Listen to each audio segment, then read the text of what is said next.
Hey y'all, welcome back to the Hoffmann Homestead. We're going to look at our seed starting setup right now and check out some of our little baby seedlings that are popping up. I am in zone 5B in central Illinois, pretty close to 6A.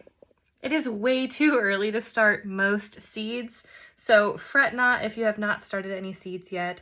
I've simply started some lettuce for my green stalk and some rosemary because, I mean, if you know, you know, but it just takes forever. So let's look at it and see what's going on. Okay, so welcome to my seed starting room. I have my dirty table. We used those to put my shelf together, so don't mind the workout equipment. I've got a bag of potting mix, a heater, though I'm currently using a much larger heater just because it's very cold right now. One of my green stalks that hasn't been put together yet. Oh, my little baby lemon tree. Anywho, so here is where I start my seedlings. I'll put a tray in there, which, I mean, that's the tray I use. We'll look into it a little bit more, but you can kind of see it's the Pro Hex kit. I have my seeds separated by what is being direct sown and what is actually being started in seed. This is my entire seed collection. Well, it's where I put it. All my seeds are right here. So I have these broken up based on what week to start them. So currently we just passed the 14-week mark before my first frost date. So I have nothing for week 13, which is technically on a Thursday, but I seed every Saturday. So when I hit that 12-week mark, this is the section of seeds I'll start, which aren't a ton, basically flowers, well, a flower and an artichoke. And then 10 weeks, 8 weeks, 7 weeks, so on and so forth until right before we're ready to go. Some of these go outside at that week mark, but most of them are being started inside.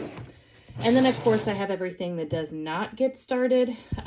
Some things that I'm just sprinkling in, like dill, some more finicky crops, and then, of course, all of our root vegetables like beets, radishes, and, of course, carrots. So that's everything that's getting direct seeded. And this is everything that I'm going to start from seed. We'll go through another video on like how to do so. It's super easy. Highly recommend you do it. Even the new gardener can take care of it. There's just a couple things to know. So you've seen my organization. Now here's my rack.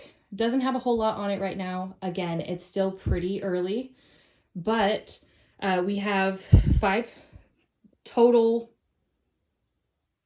shelves. We have 5 shelves to put seedlings on. I'm probably not going to put anything up at that top shelf just because I don't want to hang a light from the ceiling. So 4 workable shelves. My bottom shelf right now just has my lemon tree. It's way too cold here for it to go outside, so it chills in the inside in the winter. So you can see there are some cords on either side. We have, I won't show you the one that's on, but we have some shop lights that have just a pull cord to turn them on and off. Right now I only have 1 per shelf. I had 0 lights last year, y'all, and I still started all of my tomato and pepper plants, but I would recommend that you get 2 per shelf, 1 for each side, because it does kind of cut there in the middle, leaving quite a bit of room, which I need to push this guy back. So each shelf has a light hung on it. These lights are adjustable so you can make them closer to your plants or farther away. This is the closest that this one gets just based on the shelf depth. Yeah, and it's all tied to an extension cord there at the bottom. So at the end of the day, I just hit that red button and turn everything off. And in the morning, I hit it and turn everything on. I'll probably be able to fit at least 8 of these guys with the 1 light. If I had 2 lights on each shelf, which we may upgrade later, I would probably be able to fit 5 on each shelf, 4 or 5. So depending on your seed starting capacity, this is an amazing option. The shelf I actually bought at Target when it was on sale for like $70. It's just one of those Baker racks. And then each of the lights, those were actually at Lowe's for just under $19 each. So not too bad, not too bad. They are LED, I think 3,500 lumens.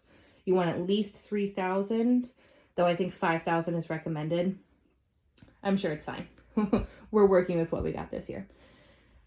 As time goes on, I'll probably add a fan for some good air circulation. And then, yeah, our heater, because it gets cold out in this place. So pretty easy setup. Now let's look at these little babies. Look at that little guy. Ooh, right there. So I have so far one row. Here, let me pull this back a little bit.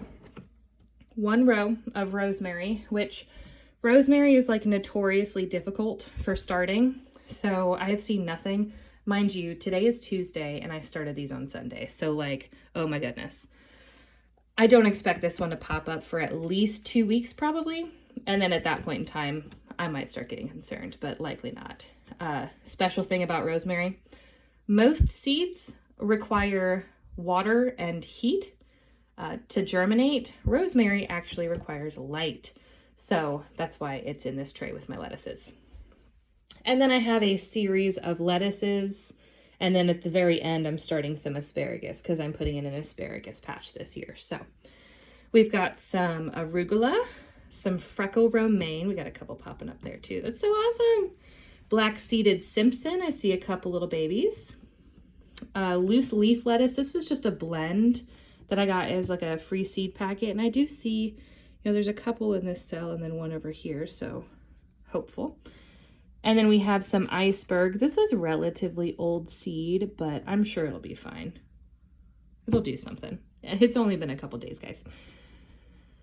This one is 4 Seasons. Oh, I see a little bit of activity on this one. We'll see what happens. Oh, and then there's this guy. I don't know if you can see him. Right there. There we go. And then we have Paris Island romaine. Not seeing much on this one. Oh, this one's kind of splitting open, if you can see him. Yeah, there we go.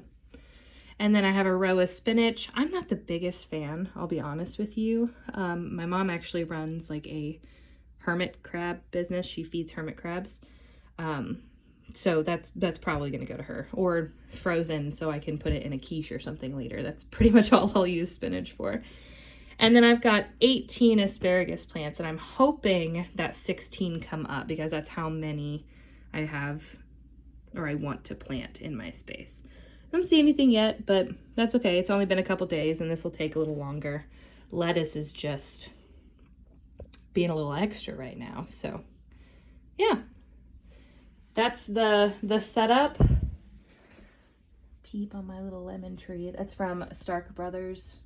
Amazing. I have probably 6 or 7 trees from Stark Brothers. They're fantastic. Yeah. Here's the full setup. We'll have another video probably next week or the week after when we're starting more seeds to go over the seed starting process for those of you that are starting to plan that out. So, all right. Well, thanks for stopping by.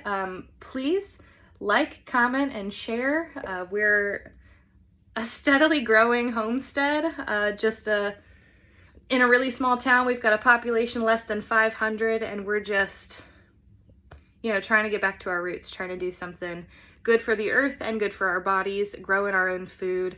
We will have some videos later this year for growing, or rather building, that garden space.